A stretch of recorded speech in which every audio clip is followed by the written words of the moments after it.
It would feel, if you didn't know any better, that spring has sprung here in New Hampshire. One of the surefire signs of spring here in New England, if you're a small farmer or homesteader, is your deep bedding starts to get really deep. If we come over here and look at the chicken coop in this wonderful cross section by where the door is, hello. You can see in our coop, we've got quite the deep bedding situation going on here.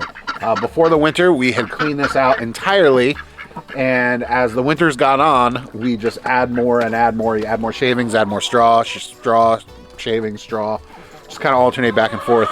And it's gotten to the point now where it's probably about 8 inches thick in here, and the chickens are actually having kind of a hard time getting into our nesting boxes, which are a little bit low.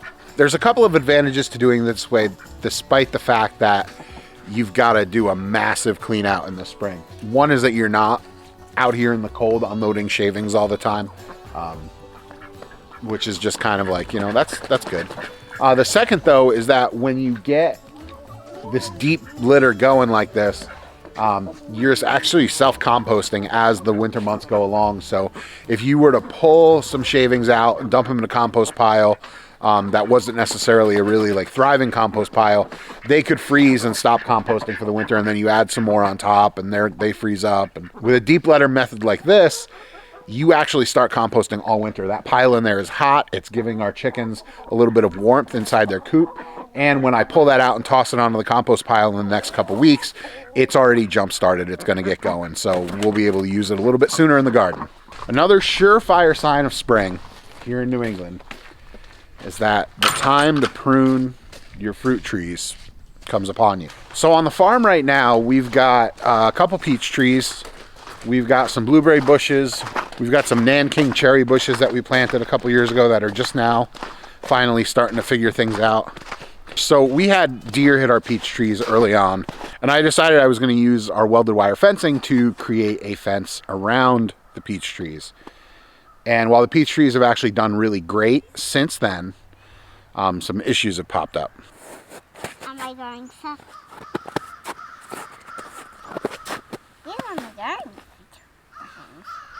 Yeah, thumb. Did you get it? Wow, first try.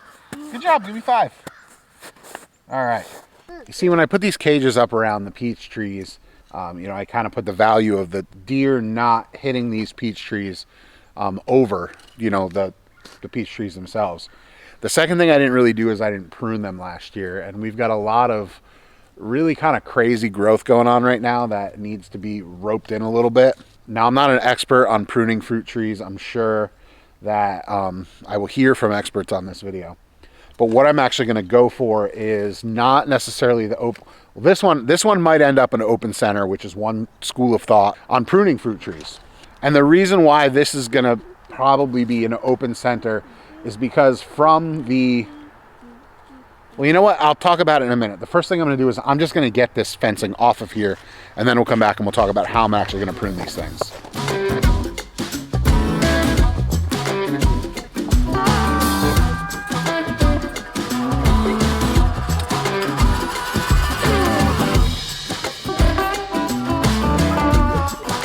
Here's my thinking on this tree. So normally you'd have a center leader coming up, and you would want to prune branches to kind of go out to the sides. And since this kind of splits here and this is a weird crotch, I want to make sure I keep the crown relatively light because I want to keep both of these. I could establish this as a central leader, but it really doesn't. It's not going up central. It's kind of far out. So what I really want to do with this tree is encourage growth out and not necessarily up. About as high as I can reach is where I really want to stop the growth of this tree. So my plan is going to be, you can kind of see up here, there's 3 branches that kind of branch out from one section. I'm going to take the one that's growing straight up. Essentially anything that's growing straight up is going to go away. And I want to work on creating levels of vegetation. Whereas the tree grows out, it will fruit on those outgrowing branches, and we can keep the height in check.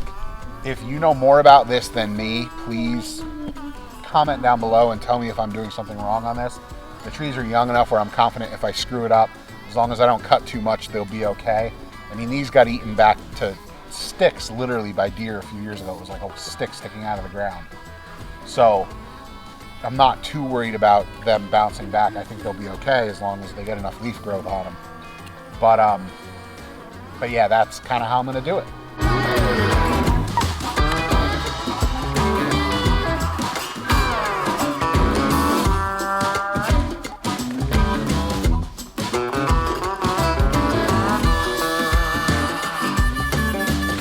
That one was a little scary to make.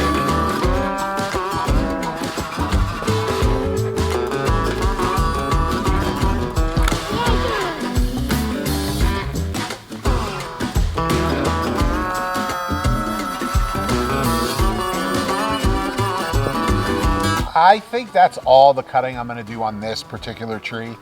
I don't want to get overzealous and overcut it.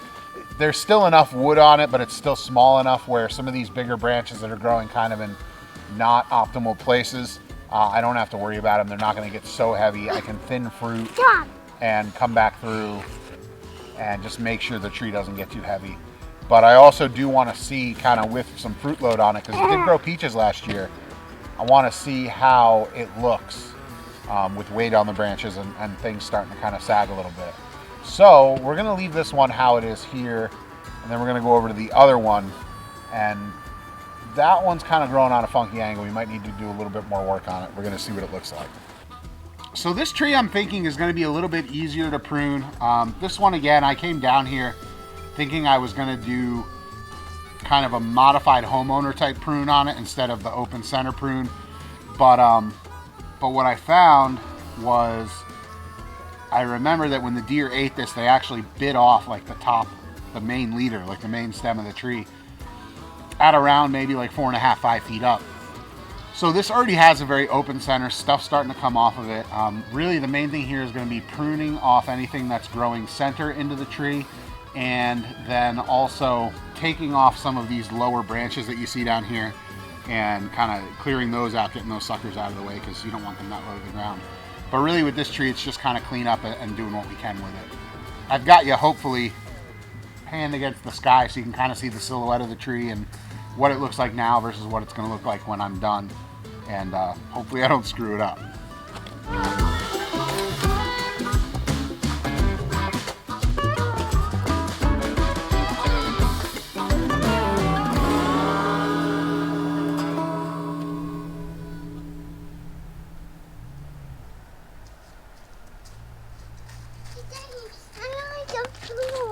What? I pooped in my pants.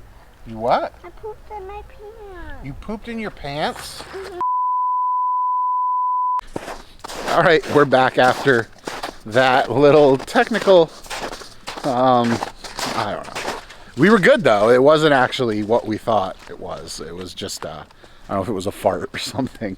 But we had a little bit of lunch, and I'm gonna come back and I'm gonna talk about this tree and kind of what's going on with it. So I'm gonna film it kind of this weird angle so you can maybe see what I did to this tree and the issue that I'm running into. It kind of started growing to the right after the deer really messed it up. And it was compounded by a couple things, but really there's no growth on the left-hand side here, or my left, your right. And there was a lot of growth over here on my right side, the side of the tree that I'm standing on. I did my best kind of thinning out the canopy here. I did take this branch that I'm holding, which is kind of big, which was growing right here. And being that it was close to this guy right here and really kind of loading up this side of the tree that the tree was kind of naturally leaning to anyway, I wanted to get it out of here and lighten up this side of the tree a little bit. So this piece is gone. Now the rest of the tree, you can probably see, still has a little bit of a bend to it and a sweep out this way.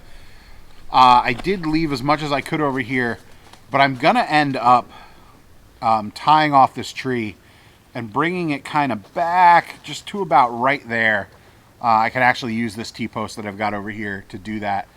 And hopefully if I tie it up maybe for a year or two, it'll retain that bend in the trunk, and I'm hoping, keeping my fingers crossed, that combined with some pruning in the future and keeping things growing that way and kind of training everything in that direction it'll bring this tree back into alignment and get it going straight up and down. The ground has just started thawing, another sign of spring. It's just thawed now to the point where we can kind of start stumping, the whole stumping process.